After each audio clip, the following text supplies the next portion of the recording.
Friends, कैसी हैं आप। मैं हूं मीता। वेलकम टू फिल्मी मीता। आज मैं जिस फिल्म का एक्सप्लेनेशन करने वाली हूं उसका नाम है नटखट। ये एक शॉर्ट फिल्म है जिसकी IMDb रेटिंग है 7.8 आउट ऑफ 10, जो कि काफ़ी अच्छी है। ये फिल्म हमारे समाज की एक सीरियस प्रॉब्लम की ओर हमारा ध्यान खींचती है, जिसे देखकर आप सोचने को मजबूर हो जाएंगे।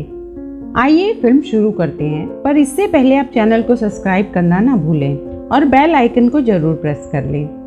मूवी की शुरुआत में हम सोनू नाम के एक बच्चे को देखते हैं जो कि ग्राउंड में अपने दोस्तों के साथ क्रिकेट खेल रहा होता है। जहां पर उसकी फील्डिंग लगी होती है वहां पर उसके उम्र से बड़े लड़के आपस में कुछ बात कर रहे होते हैं। वो लोग बोल रहे होते हैं कि उन लोगों को पहले हम पीछा करेंगे, फिर जंगल में लेकर जाकर बारी बारी से सब लोग करेंगे। उनकी बातों से लग रहा होता है कि वो किसी लड़की का रेप करने की बात कर रहे हैं, और उनके हाव भाव से लग रहा था कि उनके लिए ये कोई गलत या बुरा काम नहीं है, और ना ही इस चीज के लिए उनके अंदर कोई डर दिख रहा था।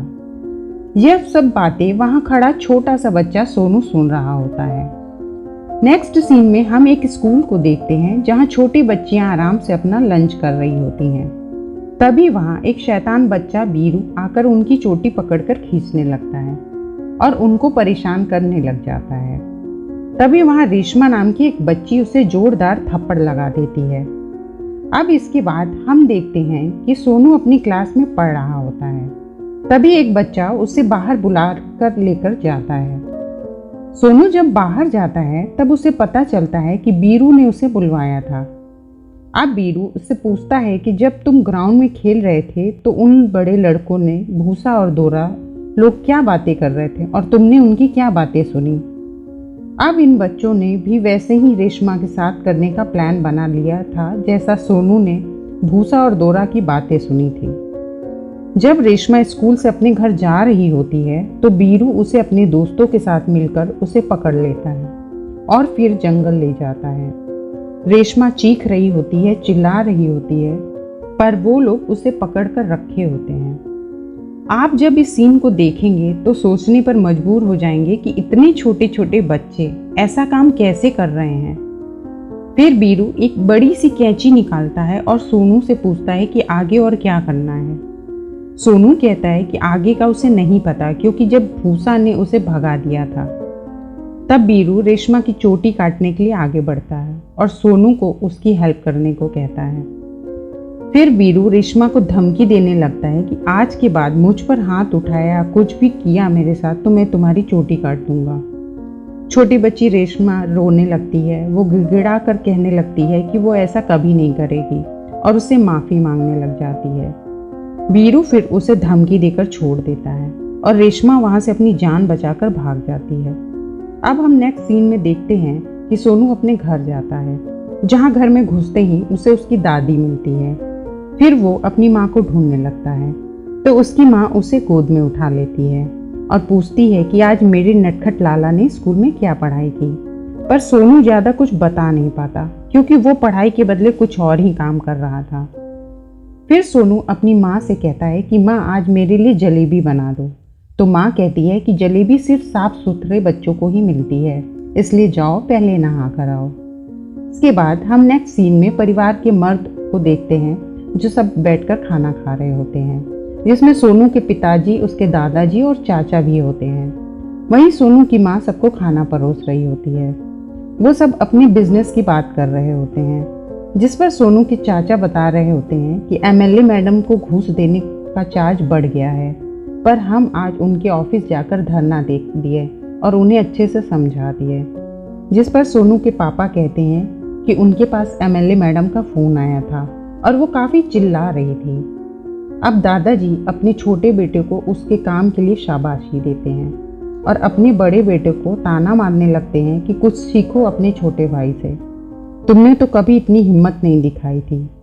ये सब बातें चल ही रही थी कि तभी सोनू बोल देता है कि आप उसे उठवा क्यों नहीं लेते हैं। अब ये बात सुनकर सब हैरान रह जाते हैं। फिर सोनू कहता है कि जब कोई लड़की तंग करे तो उसे उठाकर जंगल ले जाओ, फिर दोबारा वो कभी तंग नहीं करेगी।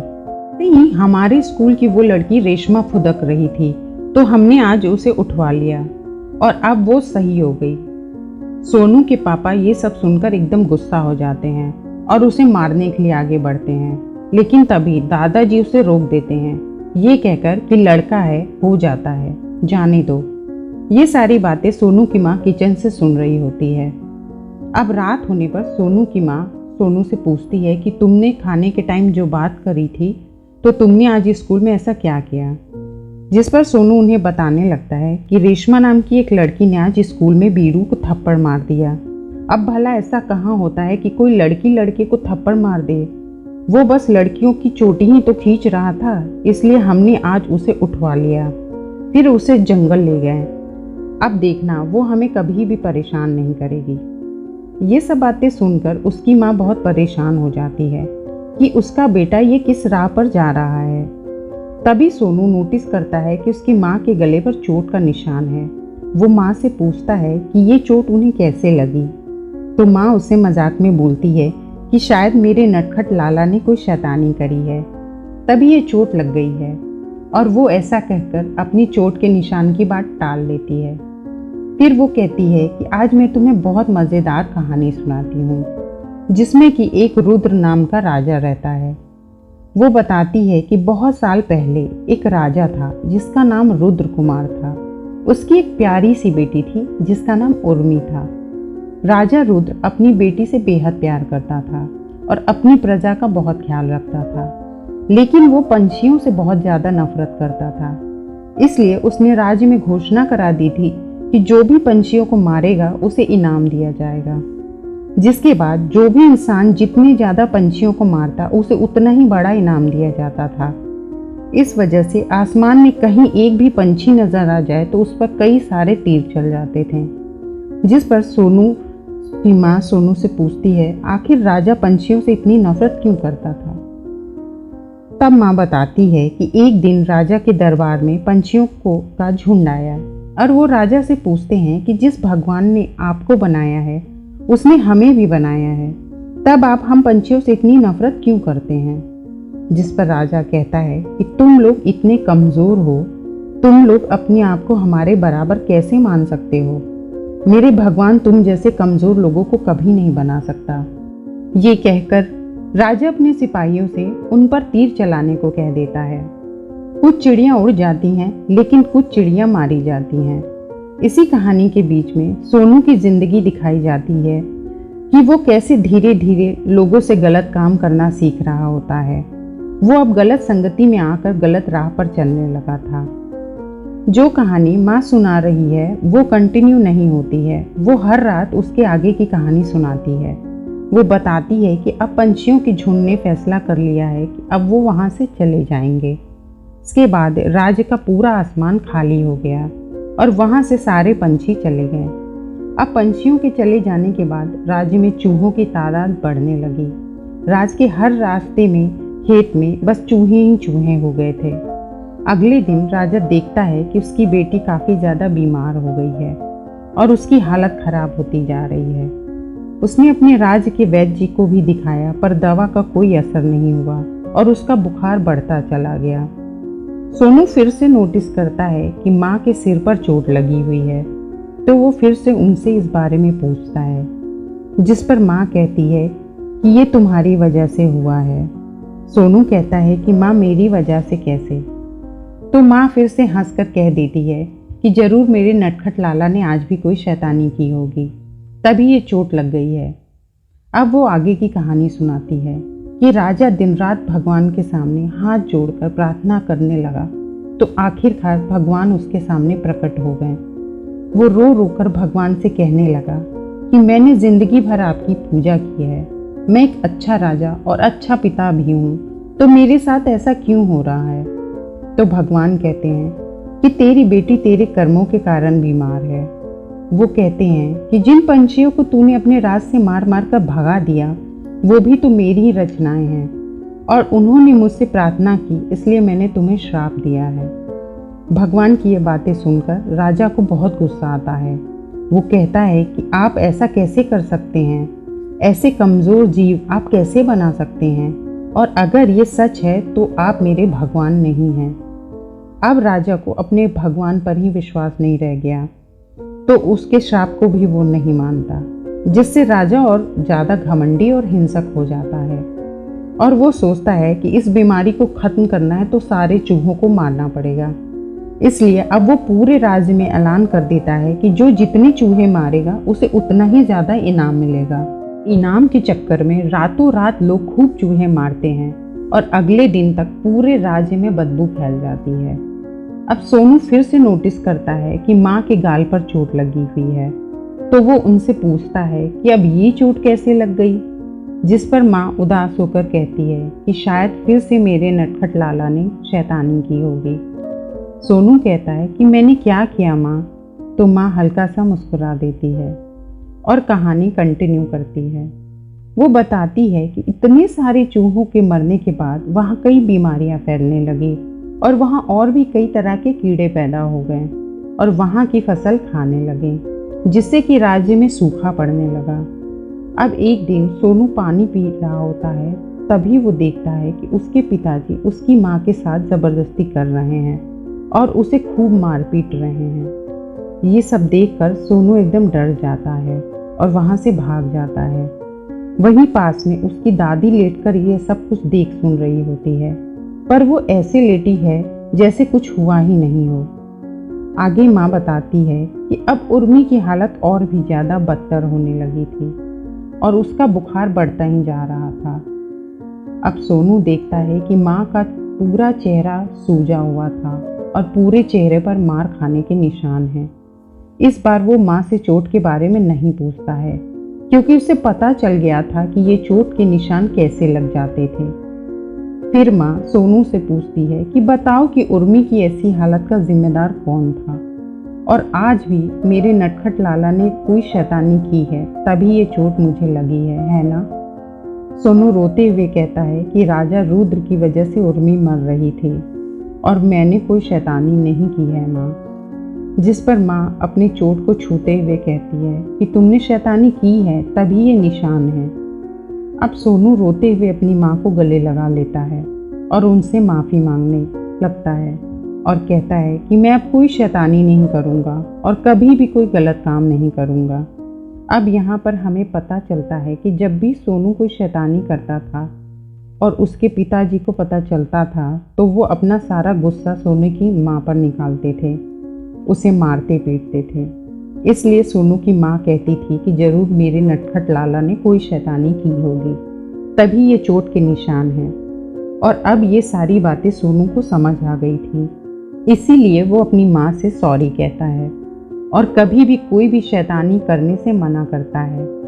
अब माँ सोनू से कहती है कि अब उर्मी को बचाने के लिए राजा रुद्र को क्या करना चाहिए, जिस पर सोनू कहता है कि राजा को उन सारे पंछियों से माफ़ी मांगनी चाहिए।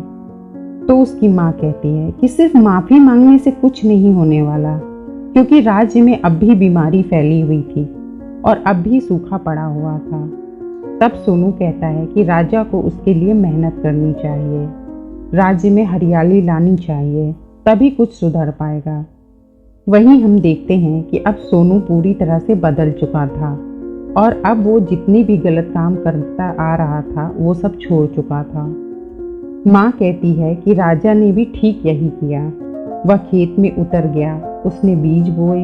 उर्मी अब भी बेहोश थी, लेकिन राजा डटा रहा और राज्य में हरियाली लाने के लिए उसने खूब मेहनत करी। वहीं हम देखते हैं कि बीरू लड़कियों को छेड़ रहा होता है। तब सोनू उसका साथ देने के बजाय उसको रोकने लगता है। सोनू अब गलत के साथ नहीं, गलत के खिलाफ खड़ा हो गया था। अब माँ बताती है कि राजा की मेहनत आखिरकार रंग लाई है और चारों तरफ हरियाली छा गई है और हर जगह फसल लहराने लगी है। अब वहाँ सारे पंछी भी लौट आए हैं और हर जगह खुशी का माहौल बन गया था। तभी राजा के दरवाजे पर कोई आता है। वो कोई और नहीं, उसकी बेटी उर्मी होती है, जो कि अब पूरी तरह से ठीक हो चुकी थी। इस सीन में हम देखते हैं कि सोनू की माँ उसके लिए जलेबियाँ बनाकर लाई होती हैं, क्योंकि माँ ने कहा था कि जलेबी सिर्फ साफ सुथरे बच्चों को ही मिलती हैं। और अब सोनू बिल्कुल साफ सुथरा हो चुका था। माँ के चेहरे पर अब कोई भी चोट के निशान नहीं थे, क्योंकि उनका नटखट लाला कोई भी शैतानियाँ नहीं करता था। माँ बताती है कि उर्मी के हाथ में एक सुंदर लाल रंग की चिड़िया थी, जो राजा से कहती है कि मेरी हर रचना अनोखी है पर समान है। तब राजा को समझ आता है कि भगवान उस लाल चिड़िया के अवतार में उसके पास आए हैं। वो अब चिड़िया के आगे अपना सर झुका देता है। आगे हम देखते हैं कि सोनू और उसकी माँ खुशी खुशी जलेबियाँ खा रहे होते हैं और मूवी यहीं पर खत्म हो जाती है।